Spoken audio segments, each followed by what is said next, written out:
जरा सोचो, एक आम आदमी को ऐसा इंजेक्शन मिल जाए जो उसके आंख, नाक, हाथ, कान सबकी शक्ति 100 गुना बढ़ा दे। लेकिन इस दवाई के कुछ साइड इफेक्ट्स भी हैं जिनके बारे में तो कहानी सुनकर ही पता चलेगा। कहानी की शुरुआत में हम डैरिल विदरस्पून नाम के एक लड़के को देखते हैं जो अमेरिका की एक यूनिवर्सिटी में पढ़ता था। एक दिन डैरिल अपने कमरे में सो रहा था जब उसकी माँ का कॉल आया। उसकी माँ ने उसकी नई नौकरी के बारे में पूछा तो डैरिल ने कहा कि उसे पूरा विश्वास है कि नौकरी उसे ही मिलेगी। उसकी माँ को उसकी माली हालत की भी चिंता थी, लेकिन डैरिल ने कहा कि सब ठीक है। इसके बाद यूनिवर्सिटी ऑफिस से फोन आया कि उसने अब तक फीस नहीं भरी है और डैरिल ने नकली आवाज निकालकर बहाना बना दिया, कौन डैरिल? अरे वो तो मर गया पिछले हफ्ते।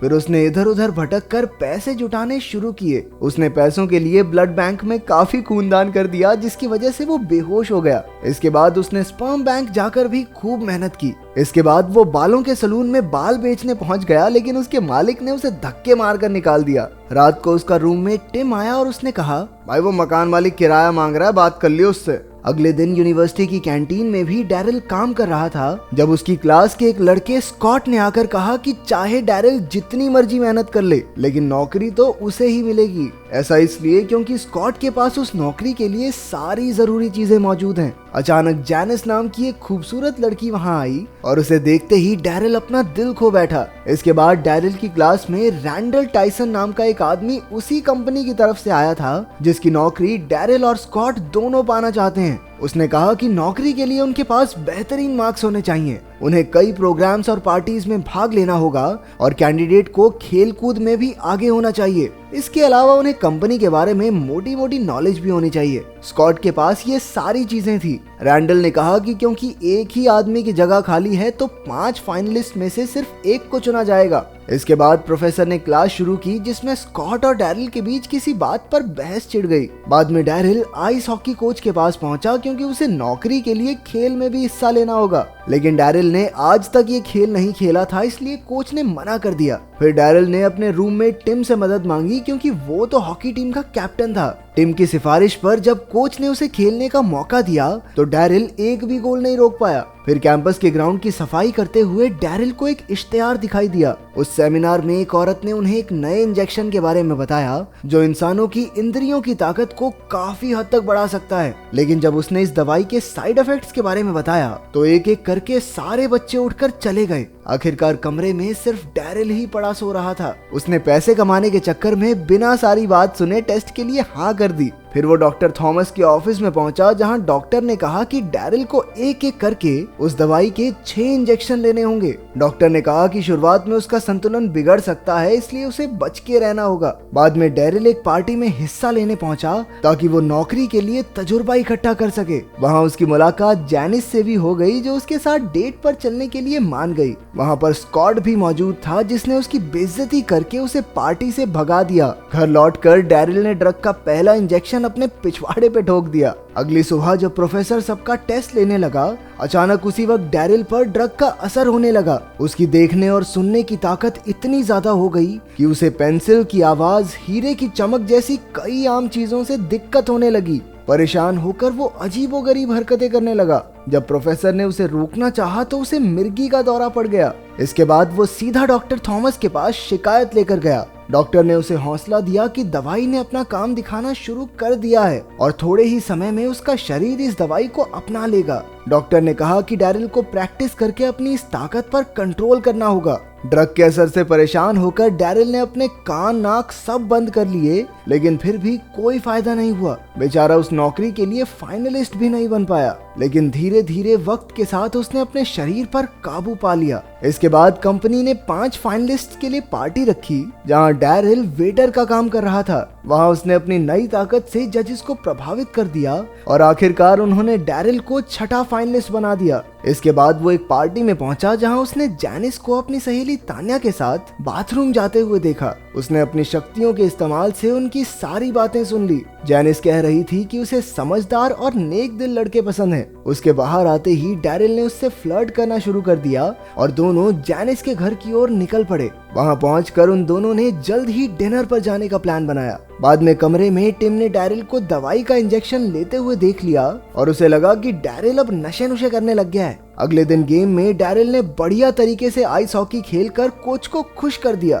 उसने गोलकीपर बनकर एक भी गोल नहीं जाने दिया, जिसे देखकर सब भौचक्के के रह गए। फिर उनकी टीम का मुकाबला एक दूसरी टीम से हुआ। डैरिल का कॉलेज आज तक कभी नहीं जीता था, लेकिन मैच के दौरान डैरिल ने एक भी गोल नहीं होने दिया और आखिरकार उनकी टीम पहली बार मैच जीती। सबने डैरिल की जमकर तारीफ की। इसके बाद वो नौकरी के इंटरव्यू के लिए गया, जहां उसने अपनी शक्तियों से स्कॉट के इंटरव्यू की सारी बातें सुन ली। जब उसकी बारी आई तो उसने उन सब सवालों के जवाब दिए जिनके जवाब स्कॉट को नहीं आते थे। टाइसन ने उन्हें बताया कि नतीजा 5 दिन बाद बताया जाएगा। फिर उसने डैरिल को गेम का टिकट देकर कहा कि वहां कंपनी के बड़े लोग और क्लाइंट्स होंगे। उस रात डैरिल और जैनिस ने साथ में डिनर किया। फिर उसने अपनी ताकत का इस्तेमाल करके पास के कमरे से एक कविता सुनकर वही प्यार भरे अंदाज में जैनिस को चिपका दी, जिससे इम्प्रेस होकर जैनिस ने उसे किस कर दिया। अगले दिन डैरिल जैनिस को अपने घर वालों से मिलवाने ले गया। काफी अच्छा समय बिताने के बाद उसने अपनी माँ को कुछ पैसे दिए। आखिरकार कमरे में लौटकर टिम ने फिर उसे दवाई का इंजेक्शन लेते हुए देख लिया। जब टिम ने उससे पूछा कि कौन से टीके वीके लगा रहा तू,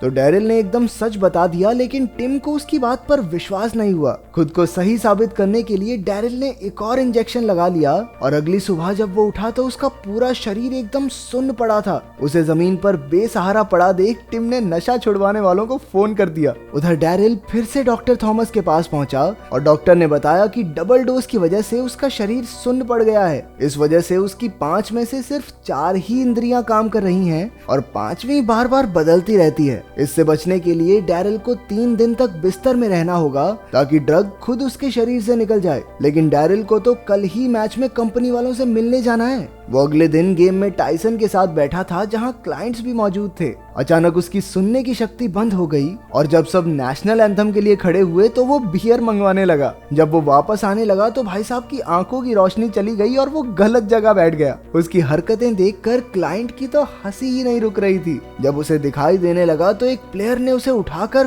कोर्ट में फेंक दिया। तो कुल मिलाकर उसने खूब भसड़ फैलाई, लेकिन टाइसन ने उसे बताया कि क्लाइंट ने डील के लिए हाँ कर दी है। रात को टिम ने एक लड़की को डैरिल के कमरे में जाते देखा तो उसने फिर से नशा छुड़ाने वालों को कॉल कर दिया। अबे लड़की का उससे क्या लेना देना। उस लड़की का नाम लोरेन है, जो जैनिस की बहन है, और वो अचानक से बिना बात ही डैरिल से फ्लर्ट करने लगी। लेकिन डैरिल को तो कुछ भी सुनाई नहीं दे रहा था। अचानक लोरेन ने डैरिल को चूमना शुरू कर दिया। उसी वक्त डैरिल की आंखों की रोशनी चली गई और उसका शरीर सुन्न पड़ गया। ये देखकर लोरेन उठकर चली गई। तभी जैनिस ने आकर देखा कि डैरिल बिना कपड़ों के जमीन पर पड़ा था। जैनिस अपने मन में उल्टी फुल्टी बातें बनाकर वहाँ से बाहर निकल गई। इसके बाद टिम नशा छुड़ाने वालों को लेकर वहाँ पहुँच गया और बेचारे डैरिल ने बड़ी मुश्किल से उन्हें रोका। ओ भाई ठीक हूँ मैं, सुई मत चुबो दियो, गेम कर दूंगा तेरी। उसने टिम को समझाने की कोशिश की, लेकिन वो कुछ सुनने को तैयार ही नहीं था। बाद में वो एक पार्टी में गया जहां स्कॉट ने उसे एक ड्रिंक बनाकर दिया और डैरिल बिना किसी परेशानी के पी भी गया। लेकिन सब हैरान थे क्योंकि वो ड्रिंक करेले जैसी कड़वी थी। इसके बाद स्कॉट ने उसे बैट से पीटना शुरू कर दिया, लेकिन उसका भी डैरिल पर कोई असर नहीं हुआ। अगली सुबह उनकी टीम का आइस हॉकी मैच था। सबको डैरिल से काफी उम्मीदें थी कि वो उन्हें जिता देगा, लेकिन उसकी हालत इतनी बिगड़ गई कि वो हार गए। इसके बाद वो सीधा जेनिस के पास अपने प्यार का इजहार करने पहुंचा, लेकिन उसकी आंखों की रोशनी फिर चली गई और उसने वहां खड़े जेनिस के बाप को जेनिस समझ लिया। जब उसकी आंखों की रोशनी लौटी तो जेनिस ने उसे बाहर ले जाकर उसकी बहुत बेइज्जती की, क्योंकि वो कब से एक अच्छा इंसान होने का नाटक कर रहा था। डैरिल ने उसे भरोसा दिलाया कि जल्द ही सब ठीक हो जाएगा, लेकिन जेनिस को उस पर यकीन नहीं था। वो एक पब में टिम से मदद मांगने गया ताकि वो अगले इंटरव्यू के लिए डैरिल को पढ़ा सके। उधर स्कॉट के बाप ने तो बड़े बड़े ऑफिसर्स को स्कॉट को पढ़ाने के लिए रख लिया। डैरिल ने अपनी पढ़ाई जारी रखी, हालांकि उसकी हालत बिगड़ती जा रही थी। आखिरकार इंटरव्यू का दिन आ गया और जैसे ही डैरिल अपनी गाड़ी से बाहर निकला, उसे अचानक से दिखना बंद हो गया। इसी चक्कर में एक भिखारी ने उसे साइड में ले जाके पीट पूट दिया और उसके सारे कपड़े चुरा लिए। वो किसी तरह कपड़ों की दुकान तक पहुंचा और नए कपड़े खरीदे। जैसे ही वो ऑफिस में पहुंचा तो उसकी आंखों की रोशनी वापस आ गई और उसने देखा कि उसके कपड़े ऑफिस के लिए कम और बैंड बाजे वालों जैसे ज्यादा लग रहे थे। अचानक उसकी जीभ सुन्न हो गई और उसने पैंट गीली कर दी। पेशाब का रंग देखकर वो समझ गया कि वो दवाई उसके शरीर से निकल चुकी है। आखिरकार वो कंपटीशन में गया और उसने बहाना बना दिया कि उसे बाकी कपड़ों से एलर्जी है, इसीलिए वो ऐसे कपड़े पहन के आया है। कंपटीशन शुरू हुआ और आखिर में डैरियल और स्कॉट बच गए। आखिरी डिबेट काफी लंबी चली और दोनों ने बराबर काबिलियत दिखाई। अंत में प्रोफेसर ने उनसे एक सवाल पूछा जिसका जवाब स्कॉट को नहीं आता था। अपने हीरो डैरियल ने जवाब बता दिया और आखिरकार उसे नौकरी के लिए चुन लिया गया। लेकिन उस वक्त डैरियल को काफी पछतावा हुआ और उसने सबके सामने कह दिया कि वो गलत तरीके से यहाँ तक पहुँचा है। उसने बताया कि कैसे उसने एक दवाई ली और उसकी शक्तियों से वो फाइनलिस्ट बना। उसकी बात सुनकर सबके सब हक्के बक्के रह गए, लेकिन फिर भी उसकी सच्चाई और ईमानदारी के लिए उसे नौकरी पर रख लिया गया और उसके बॉस ने उसे मेहनत करके आगे बढ़ने की सलाह दी। इसके 1 साल बाद डैरियल जूनियर एनालिस्ट बन गया और उसने जैनिस के साथ एक प्यारा सा परिवार बसा लिया। अगर वीडियो पसंद आई तो लाइक कर देना, चैनल को सब्सक्राइब कर देना। मिलते हैं अगली वीडियो में।